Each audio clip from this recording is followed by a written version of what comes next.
வணக்கம். நியூஸ் ஃபர்ஸ்டின் உலக முக்கிய செய்திகள். முதலில் தலைப்புச் செய்திகள். இஸ்ரேல் பிரதமர் நெதன்யாகு கொல்லப்பட்டாரா? வெளியான புகைப்படத்தினால் சர்ச்சை. ரஷ்யாவிடம் எண்ணெய் வாங்குமாறு அமெரிக்கா கெஞ்சுகிறது. ஈரான் அமைச்சர் தெரிவிப்பு. அயல் நாடுகள் மீது தாக்குதல் நடத்த வேண்டாம், ஈரானிடம் ஹமாஸ் கோரிக்கை.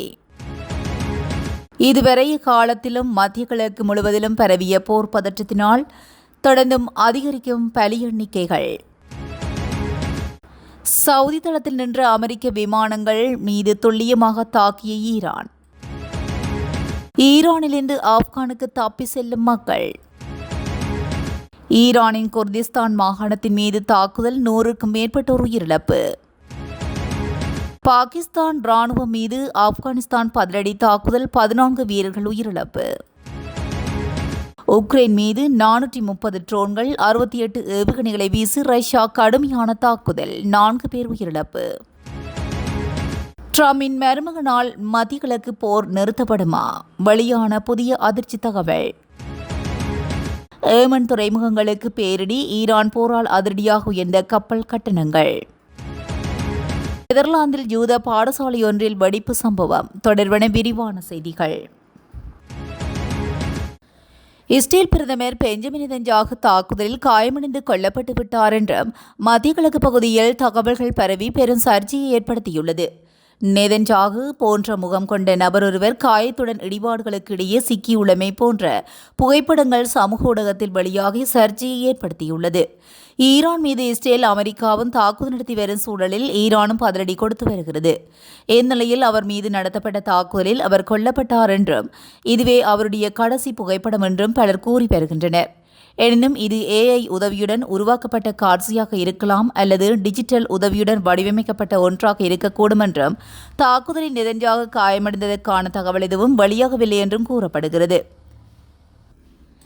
ஹார்முஸ் நீரிணையை 2 இந்திய எரிவாயு கப்பல்கள் பாதுகாப்பாக கடந்துள்ளன. அமெரிக்கா இஸ்ரேல் தாக்குதலுக்கு பதிலடி கொடுக்கும் விதமாக ஈரான் ஹார்முஸ் நீரிணையை மூடியுள்ளது. அந்த வழியாக செல்ல முயலும் எந்த ஒரு கப்பலும் அழிக்கப்படும் என ஈரான் கடும் எச்சரிக்கை விடுத்துள்ளது. உலகின் 20% எண்ணெய் தேவைக்கான ஏற்றுமதி பாதையாக வளைகுடா நாடுகளை இந்த பாதையை உலகத்துடன் இணைத்து வந்துள்ளது. எனவே எண்ணெய் எரிவாயு ஏற்றுமதி ஹார்முஸ் நீரிணையை மூடலாம் என பல நாடுகள் கடுமையாக பாதிக்கப்பட்டுள்ளன. இந்தியாவின் இதன் தாக்கம் அதிகரித்து வரும் சூழலில் ஹார்முஸ் நீரிணையை 2 இந்திய எரிவாயு கப்பல்கள் பாதுகாப்பாக கடந்துள்ளது. முன்னதாக இந்திய கப்பல்களுக்கு மட்டும் ஈரான் இந்த வழியாக செல்ல அனுமதி அளித்ததாகவும் கூறப்பட்டுள்ளது. மத்திய கிழக்கு போர் பதற்றம் நீடிக்கும் நிலையில் ஹமாஸ் அமைப்பு ஈரானிடம் முக்கிய கோரிக்கை ஒன்றை விடுத்துள்ளதாக தகவல் வெளியாகுள்ளது. அதன்படி அண்டை நாடுகள் மீது தாக்குதல் நடத்துவதை தவிர்க்குமாறு ஈரானை கேட்டுக் கொண்டுள்ளதாக சர்வதேச ஊடகங்கள் செய்தி வெளியிட்டுள்ளன. அத்துடன் அமெரிக்கா மற்றும் இஸ்ரேலிய ஆக்கிரமிப்புகளுக்கு எதிராக சர்வதேச சட்டங்களுக்கு உட்பட்டு பதிலடி கொடுக்கும் உரிமை ஈரானுக்கு உண்டு என்பதை அங்கீகரிப்பதாக ஹமாஸ் அமைப்பு தெரிவித்துள்ளது. அமெரிக்கா இஸ்ரேலிய ஆக்கிரமிப்புகளை தடுக்க பிராந்தியத்தில் அனைத்து நாடுகளும் ஒத்துழைக்க வேண்டும். அண்டை நாடுகளுக்கு இடையிலான சகோதரத்துவ உறவுகளை பாதுகாப்பது அவசியமானது என்றும் அதில் குறிப்பிடப்பட்டுள்ளது. ஈரான் தனது எண்ணெய் வளங்கள் மீதான தாக்குதலுக்கு பதிலடியாக அமெரிக்காவுடன் ஒத்துழைக்கும் பிராந்திய நாடுகளின் வலுசக்தி நிலையங்களை தாக்குவோம் என எச்சரித்திருந்த பின்னணியில் ஹமாஸின் இந்த அறிக்கை வெளியாகியுள்ளமை குறிப்பிடத்தக்கது. அமெரிக்கா இஸ்ரேல் மற்றும் ஈரானிடையான கடுமையான தாக்குதல்களால் மத்திய கிழக்கில் 12 நாடுகள் நேரடியாக பாதிக்கப்பட்டுள்ளதாக தெரிய வந்துள்ளது. இதுவரை உறுதிப்படுத்தப்பட்ட தரவுகளின்படி பிராந்தியம் முழுவதும் இறப்புகள் மற்றும் காயங்களின் எண்ணிக்கை அதிகமாக பதிவாகியுள்ளது. இது தொடர்பில் வெளியான அறிக்கையின்படி அமெரிக்கா மற்றும் இஸ்ரேலிய தாக்குதல்களால் ஈரான் அதிக சேதத்தை சந்தித்துள்ளதுடன் 1444 பேர் கொல்லப்பட்டுள்ளதுடன் 18,551 பேர் காயமடைந்துள்ளனர். இரண்டாவது அதிக உயிரிழப்புகளை பதிவு செய்துள்ள லெபனானில் 687 பேர் கொல்லப்பட்டுள்ளதுடன் 1774 பேர் காயமடைந்துள்ளனர். ஈரானிய தாக்குதலில் இஸ்ரேலில் 15 பேர் கொல்லப்பட்டுள்ளதுடன் 2000க்கும் மேற்பட்டோர் காயமடைந்துள்ளதாகவும் அதே நேரத்தில் ஈராக்கில் 27 இறப்புகள் பதிவாகியுள்ளன. இந்த மோதல்களில் 11 அமெரிக்க சேவை உறுப்பினர்கள் கொல்லப்பட்டதாகவும் 150 பேர் காயமடைந்துள்ளதாகவும் அறிக்கை கூறுகின்றன. வளைகுடா பிராந்தியத்தில் உள்ள பிற நாடுகளிலும் ஈரான் தாக்குதல் நடத்தப்பட்டுள்ளது. குவைத்தில் 6 பேர், ஐக்கிய அரபு எமிரேட்ஸில் 6 பேர், ஓமானில் 3 பேர் மற்றும் சவுதி அரேபியா மற்றும் பஹ்ரைனில் 2 பேர் உயிரிழந்துள்ளனர். கூடுதலாக கத்தாரில் 16 பேர் காயமடைந்ததாகவும் ஜோர்டானில் 14 பேர் காயமடைந்ததாகவும் மற்றும் சைப்ரஸ் ஆகிய நாடுகளும் இந்த தாக்குதலால் பாதிக்கப்பட்டுள்ளதாக தொடர்புடைய தரவுகள் காட்டுகின்றன. சவுதி தளத்தில் நின்ற அமெரிக்காவின் 5 எரிபொருள் நிரப்பு விமானங்கள் ஈரானின் ஏவுகணை தாக்குதலில் சேதமடைந்துள்ளதாக தெரிவிக்கப்பட்டுள்ளது. 2 அமெரிக்க அதிகாரிகளை மேற்கோள் காட்டி இந்த செய்தி வெளியிடப்பட்டுள்ளது.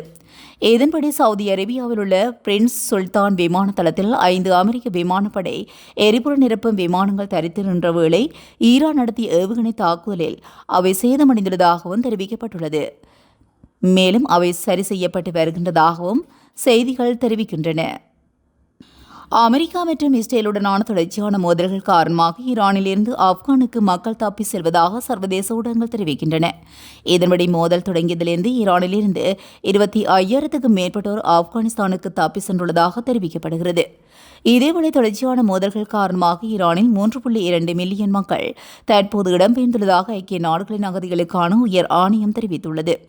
அவர்களில் பெரும்பாலானோர் தலைநகர் தெஹ்ரான் உள்ளிட்ட முக்கிய நகரங்களில் வசிப்பவர்கள் என்றும் ஆணையம் சுட்டிக்காட்டியுள்ளது. மோதல் சூழ்நிலை தொடரும் போது இடம்பெயர்ந்த மக்களின் எண்ணிக்கை மேலும் அதிகரிக்க வாய்ப்புள்ளது என்றும் ஐக்கிய நாடுகளின் அகதிகளுக்கான உயர் ஆணையம் தெரிவித்துள்ளது. ஈரானின் குர்திஸ்தான் மாகாணத்தின் மீது அமெரிக்கா மற்றும் இஸ்ரேலிய படைகள் முன்னெடுத்துள்ள தாக்குதல்களில் இதுவரை குறைந்தது 112 பேர் உயிரிழந்துள்ளதாக அல் ஜசீரா தெரிவித்துள்ளது. குர்திஸ்தான் மாகாண அவசரகால திணைக்களத்தின் தலைவரை மேற்கோள் காட்டி தஸ்னீம் செய்தி சேவை இந்த தகவலை வெளியிட்டுள்ளதாக தெரிவிக்கப்பட்டுள்ளது.